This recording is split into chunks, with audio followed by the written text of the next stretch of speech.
There we go. Sorry, I didn't mean for that to be on the air. But anyway, so Lennon, how are you? Doing well. Thanks for having me.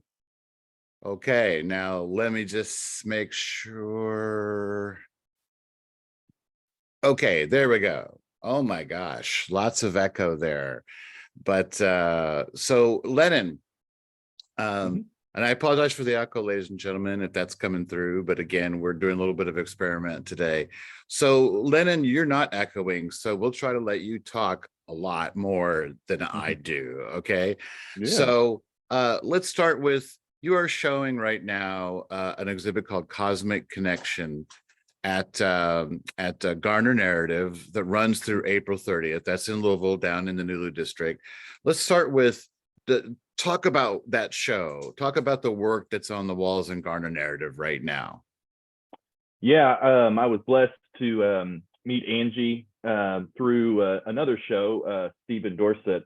And so the work that I brought down there reflects actually on the weather. And in Kentucky, generally speaking, the tornadoes that happened in 2021 and that kind of really destroyed much of that southern part there. And I wanted to kind of reflect more on the lack of technology that happened with those people. So most of the imagery in it is still, dealing with the tornado aspect, but it's heavily based on the concept of the lack of technology. So a few different pieces that I'm dealing with will have airplanes in it, kind of bendy and moving, and they kind of look like they're being tossed around in the sky. And then we have some images of these laptops that are blooming and growing out of the ground. The concept behind those are kind of this rebirth of the technology when you lose contact with loved ones or friends, and a lot of these little technological aspects are lost, such as like your laptop, for instance, no internet, you're not able to just communicate on a daily basis. Another one that I have in it has a vacuum cleaner. I always thought it was surreal when you see a house demolished, but then you have these aspects of the house, these extensions of the figures sitting there out almost untouched by the storm. And so an image that I saw was a vacuum cleaner just sitting upright while the house has been flattened. So one of those pieces shows this red, fleshy looking vacuum cleaner, kind of an old school with these house plants kind of growing up around it. I still have a lot of abstract work in it as well. I'm very big into visceral response that you get from a painting. So some of these are colorful and they're blooming, but it shows these topsy-turvy kind of movements that happen with the weather, but hopefully translated into the color and imagery. Well, what I noticed when you particularly talk about your painting, and I think I took care of the echo. You talk about those planes. Those planes, visually, when you stand in the space from a distance before you approach more closely, at first they seem like they're insects or birds or something. They're like they look like a more organic shape. Like your planes have a very playful kind of plastic quality to them. So is that intentional? Are you aware of that sort of the way they can come off as different things, that there's sort of duality, I guess, in the details of those images? Yeah. When I'm making them, I wanted them to seem living per se. So when you see an airplane in the sky, as the scale that it looks like, it does look like a fly or a bird or something far off in the distance, not such a large, I guess, a structure that isn't so bendy and moving. So yeah, when working with it, a lot of these people were kind of thrown out into the wilderness more. So this bug aspect of there's another one in there with these moths and popcorn, for instance, and you're taking this indoor element, such as like this popcorn and this comfort, and then now you're kind of thrusted out into the nature where it's kind of you're sharing a space with these things that you've kind of sheltered off. And, you know, when you see these bugs and things floating around in this rhythmic way, that's kind of the concept that I was thinking of, is taking something that seems accessible and controlled and I guess trustworthy, and then now it's being almost at the will of nature more, rather than it kind of pushing nature away as it takes you from place to place. So the playful aspect I really like about painting, especially with the imagery, and trying to make something that was horrific and depressing, but trying to educate people about it in a less conflicting way. Mhm. Well, it is. I mean, and that's thinking about what you're talking about, what the source of the images are, which when I was first looking at them, I wasn't aware of. It does. There's also kind of a not duality, but maybe sort of a pictorial tension that you're pulling from that and making it playful. Is there a balance you have to find, that you're not being that you're not exploiting the idea of the tragedy or risk that you're drawing from, how do you find that emotional balance, that you're not trying to make fun or make light of these serious events? Yeah, that's tough. And a lot of it is trial and error, because when I'm making my work, it's very intuitive, and sometimes I'll stumble across that imagery by chance, and then I kind of attach a definition to it, or I start reading from it after I've made it. A lot of them are too, like sketches and whatnot, but it is tough to sit there and like, for instance, there's a pink one in there that has a truck, and a lot of these blooming aspects to it that remind me of like a cloud or a floral element. But then when you get a little closer to it, you see the danger and the I guess the consequences of a tornado or hurricane. And you know, these weather aspects too, you know, you sit there and you get all these warnings like don't go outside, you know, take shelter and all that, and then people, you know, I'll see people outside in the wind, like, because they don't experience that, like it's not going to hurt them in some way. So there's something about the playful aspect of a storm while it's almost coming, and then of course the danger of it once you're actually involved with it. So I kind of look at it in that way, to where making this beautiful element, and then when you're finally truly involved with it, you start seeing, oh, this is a hazard to self, or you know, your mental, or even, you know, to others, or in this case technology. It's interesting, of course, that we're having this conversation. You know, with the power being out at the station, there was a moment wondering if we should cancel or reschedule, but actually it seems absolutely perfect to be talking to you Yeah, today after this storm, which I think was a yeah. lot worse north of us. I'm not sure. I haven't really saw the reports today, but when I was tracking it last night, it seemed like it was much worse north of us. Have you visited a lot of the places where there has been a lot of devastation, or is that, you know, has that ever been a part of how you approach this, or do you just deal with the idea in a little bit more abstract fashion? Well, you know, I have gone down more southern. I haven't gone to the worst of the worst areas. You know, I Mhm. kind of lived through documentation of the news or other people's stories. But in Bowling Green, when there was quite a bit that got hit out there, for reference to the show, yes, I went down and checked out different areas of the town. I had family who live in Bowling Green. My cousin does. So, you know, I went down there and visited them, but also, of course, did the show at the Downing Museum. And so there was a couple trips I made. I didn't go down and, you know, clean or do anything like that, which I wish I did.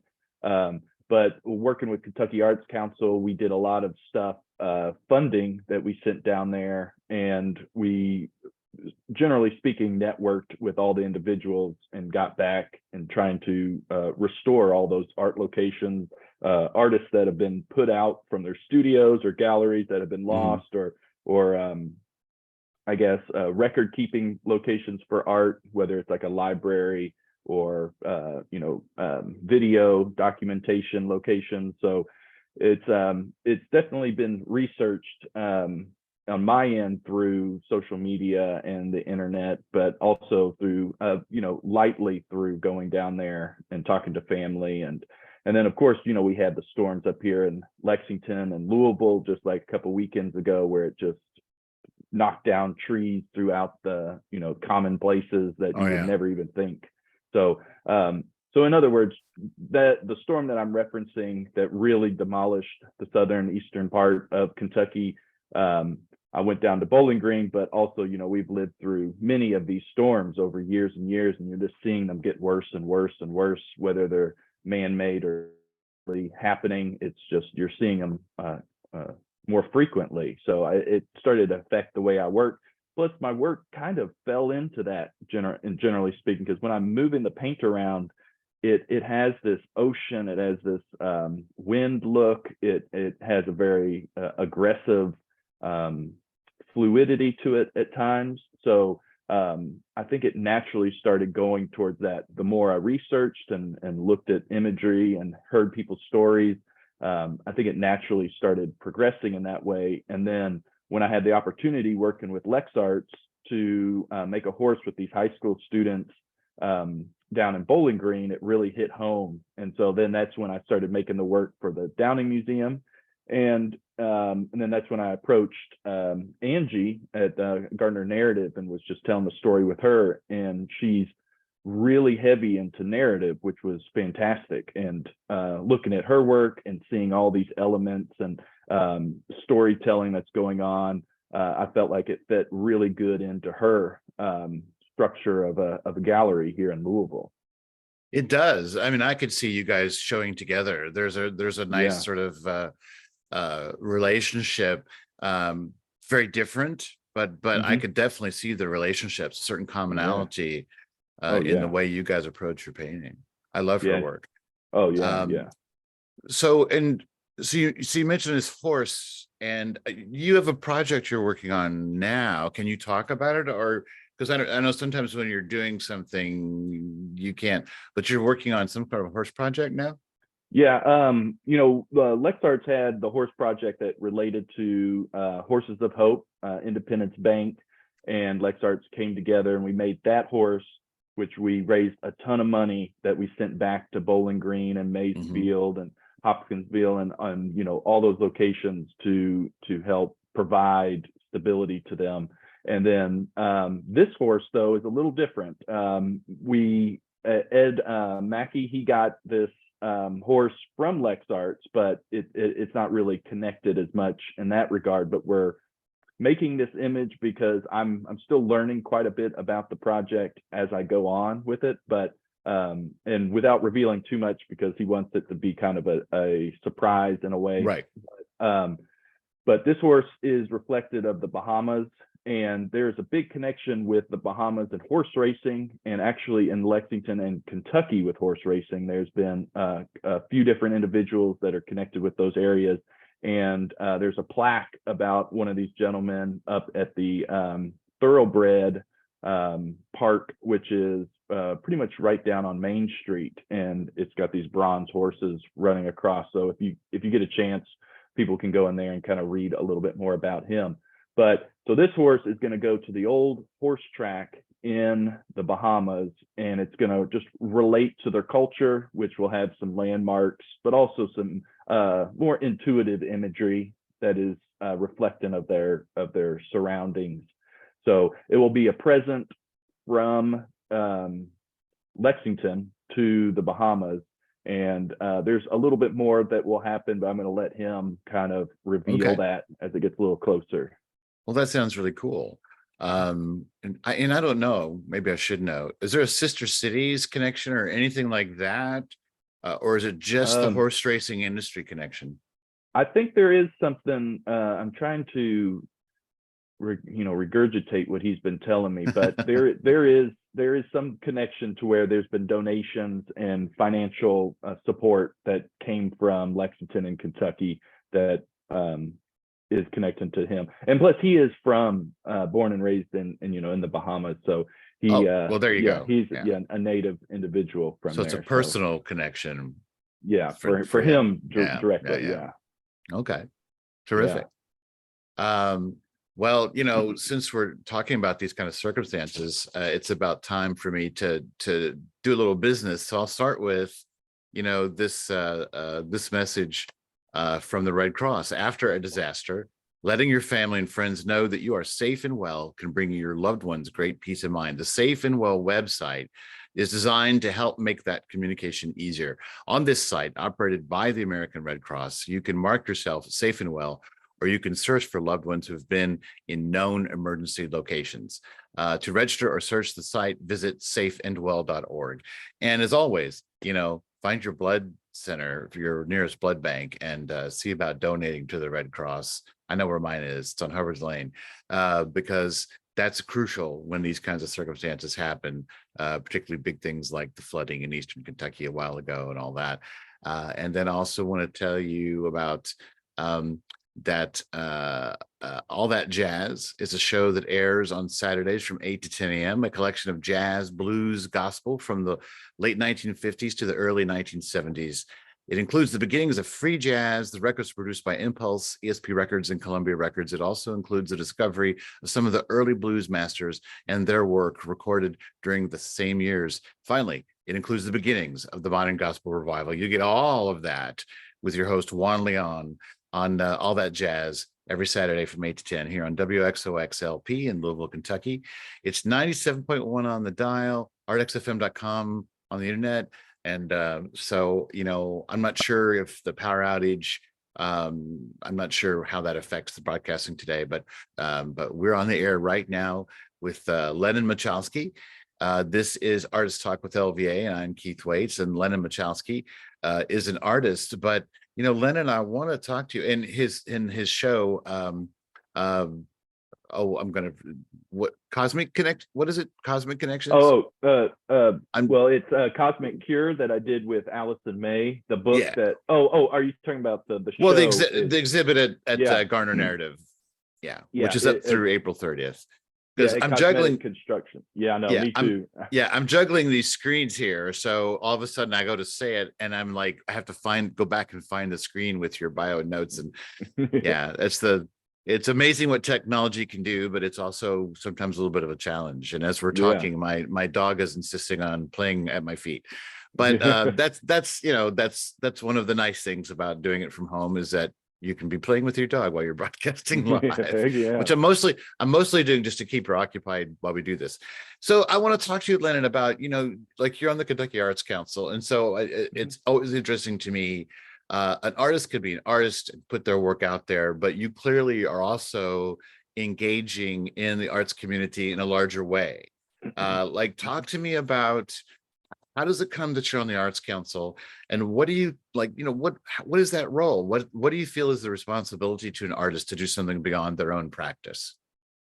Yeah, that's a good question. I got involved with the Kentucky Arts Council because I have a friend, Latasha Buckner, who works with Andy Brashear, and so we did a project together for the Governor's Derby poster.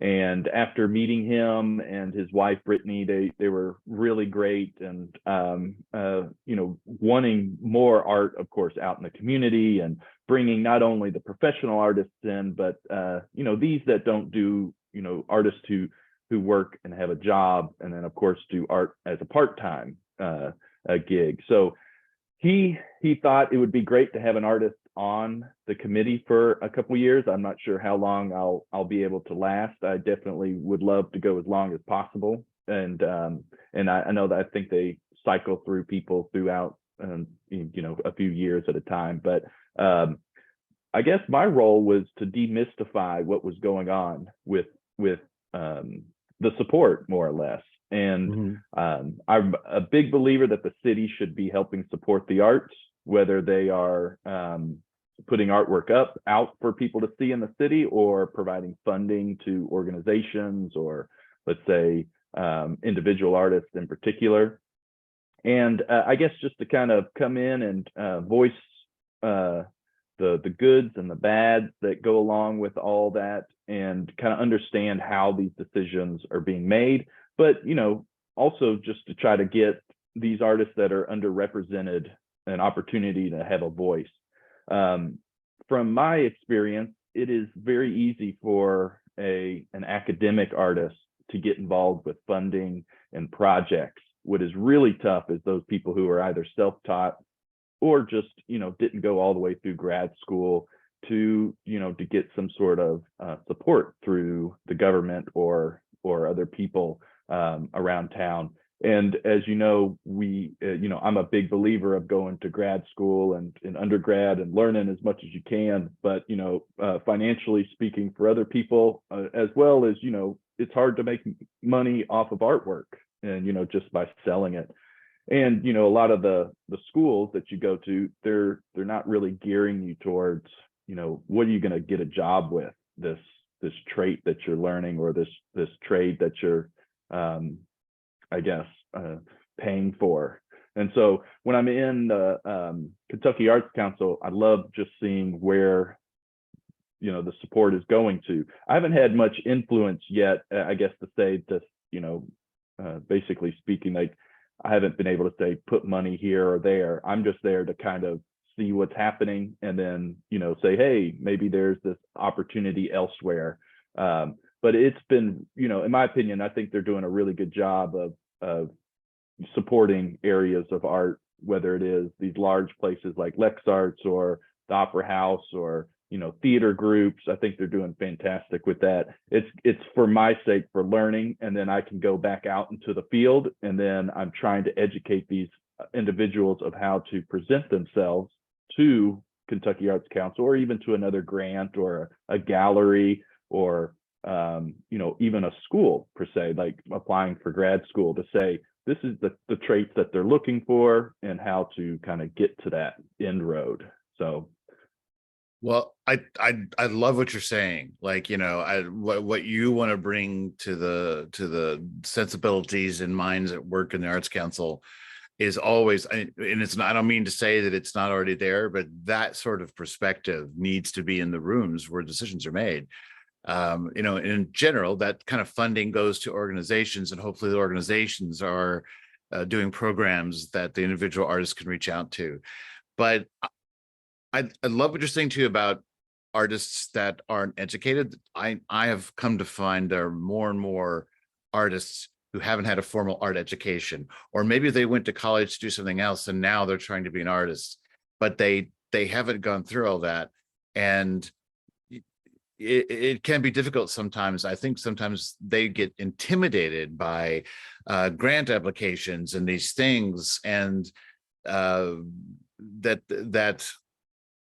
well, that's for people that have MFAs and stuff like that. They'll know how to write that, and that's the kind of thing that people making decisions will want to read. And I think it's important to emphasize that is not true. I've sat with juries on our programs, and I'm sure you have too. And you do not have to have 14-letter words, and you do not have to be, in fact, you can be too jargony. You can be too caught up, and you can get pretentious. That if you can just be honest in your expression when you write about yourself and about your work, that can be more powerful. But so I love what you're saying, because we've got stuff, and on our next break, I was going to bring them up. We've got calls right now for things for artists, and it's very in my mind right now to point those things out to artists.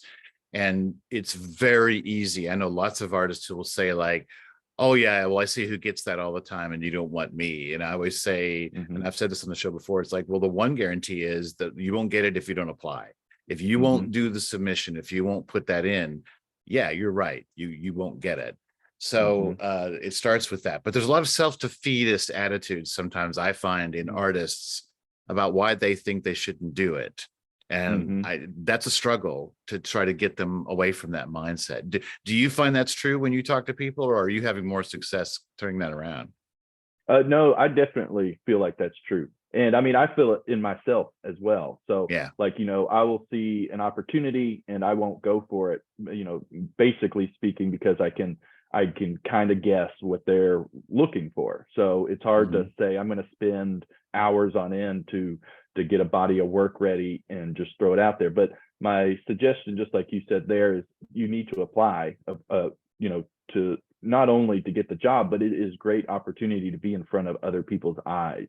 And whether or not your application is, sound per se, like, the cookie cutter structure that is taught in academics, but to try to put it in front of these people, because they can often see an opportunity there. And sometimes I feel like it should kind of go the other way around, where the people who are giving these opportunities could look for the person out there that hasn't been found yet, or give them the opportunity, because it is, it's nerve-wracking to sit there and apply. And as they say, you get rejected probably 9 times out of 10. So after your 9th time of trying and you don't get it, you're just like, well, I'm not going to try anymore. And then sometimes there's a formula that somebody really good has been schooled and has really good writing skills and kind of fits with what is accepted at this day of age, as that always changes. And then they just keep building up these opportunities because they fill that space pretty easily. Whereas somebody could do that, but they just don't realize that if they tweak a little something here, or if they go towards this concept over in this direction, they'd have a better opportunity of getting that grant or that show, but they're unaware of that. So it's kind of like just a blind guess. Like, I'm just gonna apply and throw it out there and hope to God that somebody likes it. Like you said, you've been on committees before, and you're seeing applications and see so many good ones, and then you're just like, well, I got to only pick one. But then when you get that rejection, you just feel like, oh, they just don't like me, and they don't realize that no, they liked you, and it was just this one situation fit with this particular moment, and you don't get that feedback. And yes, definitely out in the field, that intimidation to apply is way bigger than people realize, because it's not just I'm gonna put my application in and it took no effort, or people would apply nonstop, or it's $25 to apply. And so people are like, well, I don't want to just throw my $25 away. And, and I've applied to many places that are like $40 and different things like that. And you're just like, well, feel like I'm just throwing money out the window. So it is tough. And, I wish there was a structure that was a little less intimidating. And the only kind of thing I keep thinking is, the people who are wanting to give the opportunity could try to look outside the normal person that they usually go for. And that normal person typically has got that academic background, or has a friend who writes really well. And if you don't have that person who can write for you, or you can't write very well, you just feel defeated, because you can't really talk about your work that easily. And then you just don't know what to kind of lean into. So you're kind of soft when you put yourself out there, because you're a little intimidated by it. Well, from my own perspective too, and you may know, from looking at groups like LexArts, maybe they have the same conversations. It's one of those, I guess, chicken and egg sort of situations. It's like people say like, oh, well, I know we got, when we were doing the Hadley Prize with Community Foundation, which was sort of suspended when they turned to doing the Hadley Creatives program. But, the first several winners were white women.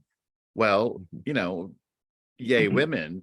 But, we talked about, well, how do you get diversity in these awards? And it starts with the applications.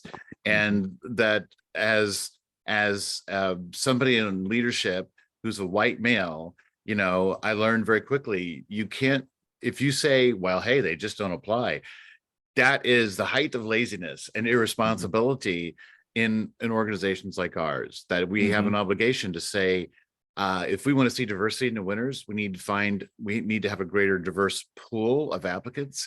We can try to have a diverse jury, but if you don't have artists of color or LGBTQ artists, or immigrant artists putting in the application, they can never be chosen. And and actually the answer to me ended up just being very simple. You just talk to them, email them, say, hey man, you should be doing this. Here's the application. Let me know if you have questions. I can't do it for you, but I'm happy to help you along the way. I'm happy, let me tell you. And then of course, the other thing we always emphasize, I know it sounds like we're on soapbox, both of us are on a soapbox here, but you know what? We good if people are listening, that the more you do it, like when you start writing about your stuff, you get better at it. And it's not, the first time you do that kind of application, it's probably a big hill to climb, right? But the more you do it, you sort of get used to writing about yourself, and not to encourage a lot of cut and paste, but you keep that material and you use it and you rework it and you tweak it so that you're not always reinventing the wheel. So once you get started, it's easier, to keep applying until you get that 1 in 10 and it comes through for you. Oh yeah. Yeah, no, I completely agree. And it's, I think too, for the organization to have some sort of feedback towards some of these rejections per se, like this artist statement was really good, but we gave it to this guy because he fits for the situation that we're doing right now. Or because, a lot of times the rejection just comes back as, a no call, like you're just, had no idea what I did right or wrong. And, Kentucky Arts Council has that opportunity where you can actually call them and they can give you some feedback. But as you know, like with African American culture right now, to get them involved, most of them feel like it's a huge uphill climb, that they're just don't even feel like it's going to even come across to them as an opportunity, to where I feel like we need to go and look for those artists ourselves and bring them in and kind of get them past that hump, because without that, I just feel like you're just kind of hoping somebody applies for it and they just are left there unsure of what to do. Other than having these opportunities where you could show up and I guess Kentucky Arts Council has the same thing, where they give these chances for you to be there and they show you how to write your application. LexArts is really good with, once you apply to something, they have this committee and they kind of critique your application there. And same with Kentucky Arts Council, you can listen in and they'll go through and tell you what you did right or wrong, and which I think is great for sure. I feel like though there should be some sort of almost drafting in a way, to where the committees look for these people out in the community themselves, because they are highly educated artists, and people who are involved with art, I feel like they could easily go around and find these people themselves, rather than forcing them to apply all the time, and kind of get the ball rolling per se. Give that person who has not had a 1 in 10 chance, get him some confidence there, show him like, this is a great artist statement. Then now all you got to do is take your body of work and start applying everywhere. Right. I also, I just recently, somebody asked for some feedback on something, and it's kind of like, what did I do wrong? And I struggled because they didn't do anything wrong. They had a very strong submission, but like you say, you get down to a point where you've got to narrow it down. And I think the mindset is, I didn't get it. Like you say, they don't like my work. They think, and so when somebody says, what did I do wrong? I said, you didn't do anything wrong, but somebody else just did it a tiny bit better, or somehow it just fit the concept a tiny bit better. Like what you're doing is very strong. You're smart and your work is good, and you're not doing anything wrong. But so to communicate that idea, that how many really perfectly good, like you can get down to 10, any one of which would have been a fine choice. And when you get down to the last moment of selection, it is sometimes the smallest kinds of differences. I mean, it might be how many times somebody's applied. You never know. The jury dynamic is very kind of mercurial and can change depending on who's in the jury process. And again, just while we're explaining things, and again, this is LexArts and all these organizations, I'm not a jury member usually. I'm like in something like the Fisher Award that we're collecting now. I facilitate, I sit with those people so we can organize the conversation. I'm not making the decision. And that's the best kind of process, is to have those kinds of new people every year. It's a different little group of people. Um, Yeah. and I know I hate, I'm sorry we got into such an academic thing, but I mean, it's kind of like this is again what I think is so important about an artist doing what you're doing is it. Mm-hmm. You're not speaking about theory or academics or protocols. You're talking about the reality of an artist and what they go through in seeking funding and doing these kinds of processes. And that again is the importance of having an artist on the Arts Council. So you hear Yeah. that voice and not the voice of politicians and bureaucrats, no matter how well-meaning they are. It's really great to bring in that authentic voice. Mm-hmm. So it is time again to do business. You are listening to WXOX LP in Louisville, Kentucky. And since we were talking about all this, I'm going to go into it. But this is Artist Talk with LVA, produced by Louisville Art. And my name is Keith Waits, and we're talking to Lennon Michalski, who has a show at Garner Narrative right now through April 30th called Cosmetic Construction. And so you should definitely check out the gallery space because, again, I say it almost every show. You can look Lennon up online, you can see his work, but you should always go to the spaces. It's very, very different. And that's true for any artist, but I think it's especially true of Lennon's work. But real quick, I just want to tell you about opportunities that are happening through Louisville Visual Art. Right now, you can submit for the AC Hotel exhibits. The deadline for that is April 17th. The Fisher Prize submissions are open through April 17th. And I will tell you that there is an online info session about that process and that opportunity that will take place on Zoom, April 12th, next Wednesday at 6 p.m. And if you go to if you go to our website and find the Fisher Award page, or if you go to our social media and find, we have an event page for that. There's a link there for you to come participate, listen to some discussion about it, ask questions. Then there's also a Kroger mural call that's open through April 26th. It's very exciting. Kroger had done a lot of activity towards murals a while ago, and then as will happen in corporations, leadership changes and priorities change, and now they've come back to wanting to spend money and pay artists again. I know, Lennon, you've done a Kroger mural. Was that Yeah. through? I know Kroger did that through Lex Arts, right, where they were doing different murals in the area, and then they came to do that with Louisville Visual Art back then too, because it had worked so well in Lexington. And I just love, we rail about the corporate world and all the evils of it, but I love when a corporation tries to do the right thing, do it right by artists. They always listen to us. Jackie Powson ran that program for us when we first started it, about how it should run and how to respect the artist.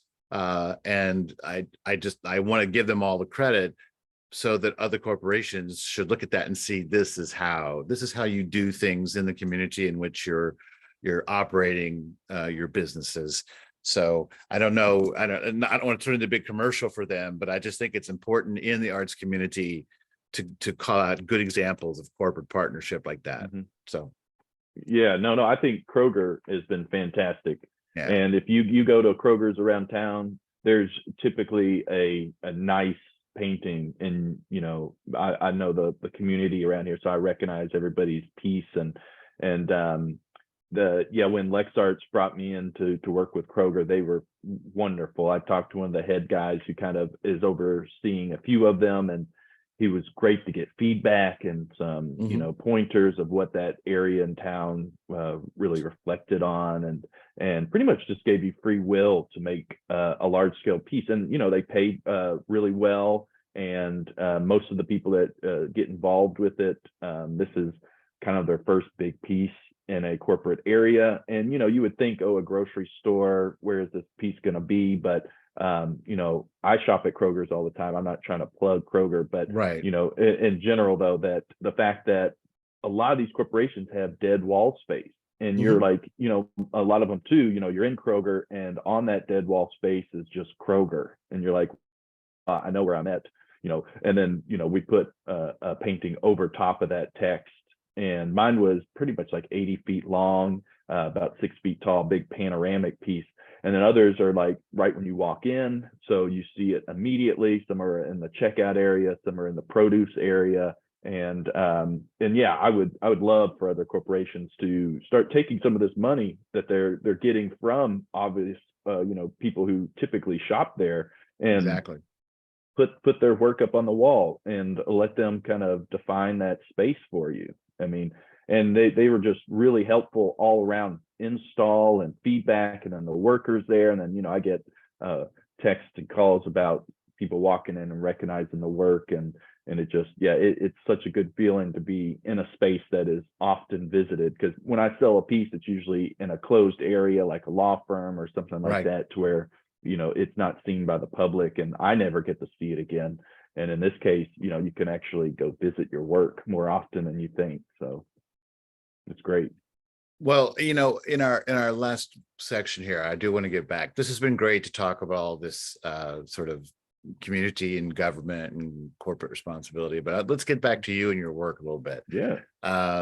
So how long have you been first off, let me ask you this. I want to ask, okay, this seems like a silly question. Mhm. The name Lennon, was it because your parents were big Beatles fans? Yeah, my mom and dad, it was really close to Cornelius from Soul Train. But if he had any chance of dying before when I was born, then it was over. So it was going to be Cornelius at one point. And then my dad, he's a drummer, a big musician. He's played ever since he's been a teenager, has been in a band. And and my mom actually went to see the Beatles in Cincinnati when they showed up here. It was like actually going to be canceled, and then apparently John Lennon convinced the rest of the band to stay an extra night, and then they played. And my mom, that was like one of her first concerts, and she, of course, a huge Beatle fan too. And so he passed in 1980, and I was born January 1st of 81. And so it affected them, and they're big activists in that way, and they saw something that happened to the world and the community. And it was definitely something that they wanted to remember forever. Obviously, now that's what I run with. But man, it was tough growing up with that name. People were not used to that name. So there was a lot of teasing. And of course, Michalski being the last name, I was like, oh gosh, can I not just be a normal name? So, but I'm okay with it now. Well, I think, so was I saying your last name correctly? How did you just say it? Well, it's a Polish name, but I can't pronounce it the correct Polish way. So this is the Southern way that I would say it, Michalski. But it can be Michalski, it can be Michalski. Don't fret. I've heard it 100 different ways, and as long as you get the first name right, I'll turn around and I'll be good. Well, because I was going to say, rest in peace, Don Cornelius, but I think Lennon Michalski works better than Cornelius Michalski. Maybe not. Yeah. Maybe, I don't know. But I don't know. Who knows? I love but Soul Train. So yeah, Soul Train was great, man. Yeah. Saturday afternoons. That's what I remember anyway in this market. Mm-hmm. I think it was syndicated, so I don't know, it might have been different other places. But so like, when did you first think, when were you first doing art? I mean, everybody does stuff as a kid, but like, when were you sort of serious about being an artist? Well, I played a lot of sports when I was young too. So I was playing soccer through, when I was in the teens, and then a little bit in high school. But it was in high school that I kind of switched over to doing more artwork. But before that, my mom would put me in these summer camps at the Victorian Square, they up in the artist attic. And that really triggered a lot for me, was going to these workshops that they had in the summer, bookmaking to just painting and drawing. And my mom would send me up there as like a daycare kind of thing. But I would just make a bunch of stuff and come home and keep working on it. But both of them, my mom and dad, have been just so pushing me to do artwork for a long time. It was hard for me to sit in front of a TV. So if I wasn't constructing something or running around outside, it was kind of the toss up between the two. But in high school, did a bunch of graphic design. I thought I was going to do that in grad school, or I mean undergrad at first. So I went into EKU thinking, oh, I'm going to be a photojournalism or graphic designer. And then I had a teacher, Daryl Halbrooks, who told me that my design work was not very good and I should be a painter instead. So then I was like, all right. So I changed my direction, and I met Karen Spears. But before all that, in elementary school, there was Miss Long, who she was the most, I guess, influential person to me at that age. She would let me stay in my room and draw, or in the room during lunchtime, and I would just draw on the walls. She would let me do little mural stuff, and she was just so encouraging to the art direction. So after going with her for many years, which I still talk to her to this day, and she's such a wonderful person. And then that kind of carried on through high school, which I kind of took art as just a way to express myself, but also something I didn't have to think so hard about. And then going to undergrad with Karen Spears, she really helped me like hone in on what I can do. She was a very good abstract / realist painter. And then that's when I started applying for grad school. So it's been kind of throughout the time. I've also am dyslexic, so it's hard for me to write and read. So I would go to these Sylvan reading classes after school and high school, and just continually trying to keep up with literature. And I mean, I can read books and stuff. I don't want to discredit that, but it's one of these things where drawing became more and more of an outlet for me. And then that's kind of just to reflect back. This was also why it was tough for me to apply to stuff, was trying to put down in words what I was doing. And so I was leaning on my art teachers to kind of define what I was doing a little bit. So having that help of someone who could write and who could translate these things for me was so helpful. And that's why I keep trying to tell other educators that sometimes these really good artists out there just don't know it yet, or they need a little bit of a guidance, so they know, okay, this is what I'm talking about in my work, or this isn't what I'm talking about. So they know where to draw the line in the sand, per se. Right. It's so, when you talk about educators, though, again, and I kind of feel like, not to make this about me again, but that I feel like that's my role, is not so formally, not so academically, but to help educate an artist. And again, these self-educated artists, I've had lots of conversations where they don't want to, at this point, go out to try to get a degree, but they would love to have some specific sorts of education or some specific sorts of help. And I think that's where organizations like Global Visual Art and LexArts, really, that's where we can have some of our greatest impact. And but again, an artist's voice on Kentucky Arts Council, also extremely important. So listen, Lennon, we got to sort of wrap it up here, and I'm going to play some music so I can lead into my follow-up, which is the professor with Above Ground Sounds. If you're listening, stay tuned. He's going to broadcast remotely too. Hopefully the station will get its power back today, and everybody can start getting back into the studio. And once again, I just want to say how I'm always very admiring and grateful of the station leadership, how nimble and ingenious they can be to do things that all during the pandemic, which we all hate. But one of the things that the pandemic brought at the station was we all learned how to do this remotely, so that in this kind of moment, I can still do this live interview with Lennon Michalski. Instead of saying it's all off, and put a recording on, we're still broadcasting live today. So, so Lennon, thank you so much. Good luck. Do you know what your next exhibit is after this Garner Narrative Show comes down? Are you exhibiting in Lexington? No. Well, that's a good question. I think there's something here at the Living Arts and Science Center, I think next year. A lot of my work is based in commission work, and I do, I'm getting more back into showing in this academic realm. So hopefully soon, but nothing to advertise right now. But if you can, go down to Gardner Narrative or look me up on Instagram. Lennon Michalski is all my social media tags. So find me out there. And Lexington Art League is where my studio is located. Fantastic gallery, nonprofit there too. Shows open all the time. It's where I work most of the time, or here at my house. And so please come see me, message me. I'd love to talk more about it or help you get further along in your artist. Well, that's great. That's great. You know, you totally break the mold of the artist sitting in a room being insular and isolated. You're very social, you're very proactive, and you're very generous with your time. So that's great, man. I admire all that. So Lennon Michalski, thanks so much today, man. Thank you. Have a good one. Okay. So let's see. I'm going to play a song though here for you. Somewhat obvious choice, but appropriate. John Lennon. Awesome. Thank you.